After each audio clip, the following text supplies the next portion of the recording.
On ne va pas comparer avec la brocante. La brocante, ce sont nos confrères qui sont au premier rang. Ce sont ceux qui chinent le matin et auprès desquels on achète la marchandise, très souvent.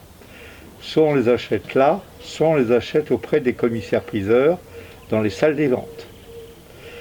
Et on peut aussi avoir affaire à des experts qui, eux, font une sélection chez les commissaires des ventes, commissaires-priseurs. Ils font une sélection et nous, avec eux, on choisit les objets qui vont intéresser notre clientèle. Un antiquaire, c'est celui qui s'appuie sur différents métiers. Les commissaires-priseurs, c'est un métier. Les experts sont ceux qui sont très pointus et très sollicités pour faire des expertises sur des objets, mais aussi sur des ventes quand il y a une succession. Donc les experts vont venir si c'est utile.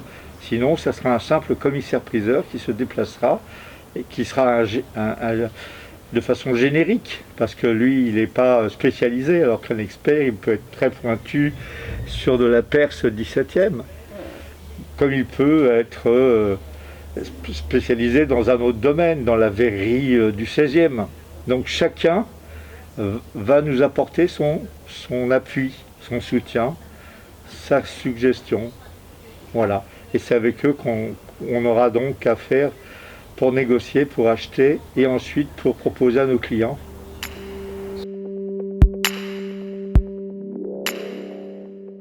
Ils sont de la fin 16e on va dire au début 18e, mais plus particulièrement 17e. Après le 16e où arrive la faïence et la céramique en France, ça arrive surtout par l'Italie et par l'Espagne. Vous avez des objets qui sont de Savone, avec la lanterne au dos de la faïence, qui est une pièce italienne, qui est début 17e. Là, vous avez une autre pièce de Savone, avec le S de Savone, toujours en Italie. Ça, c'est des pièces aussi 17e. Et là, vous avez un bol qui est savafide, donc ça vient de Perse. C'est une faïence silicieuse. Vous verrez les différences au niveau de la fabrication. Et ici, vous avez la même chose qui vient de Delft.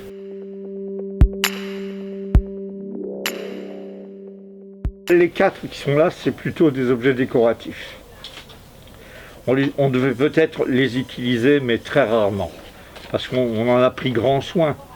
Sinon, si on les avait vraiment utilisés, ils ne seraient pas dans cet état-là.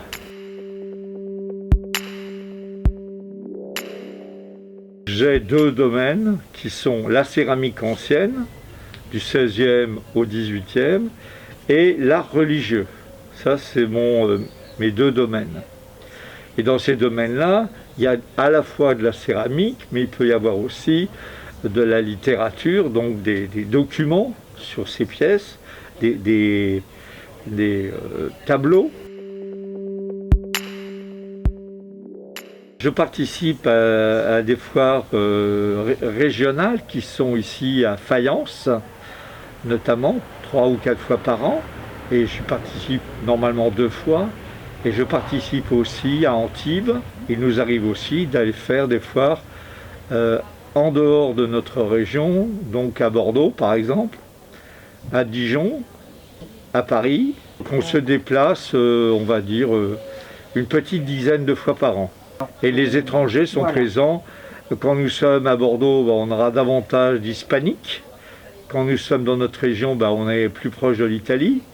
On a quand même des Suisses qui viennent jusqu'ici, parce qu'on a une clientèle dans les Alpes-Maritimes et dans le Var qui viennent à peu près de partout, parce que ce sont des gens qui viennent voir le soleil, qui viennent voir notre région, et en même temps qui ont des résidences secondaires. Donc on a des clients étrangers de façon assez importante, voire très importante. J'y ai pensé il y a déjà très longtemps, notamment bien sûr sur des réseaux professionnels comme Pro Antique ou Antique Store.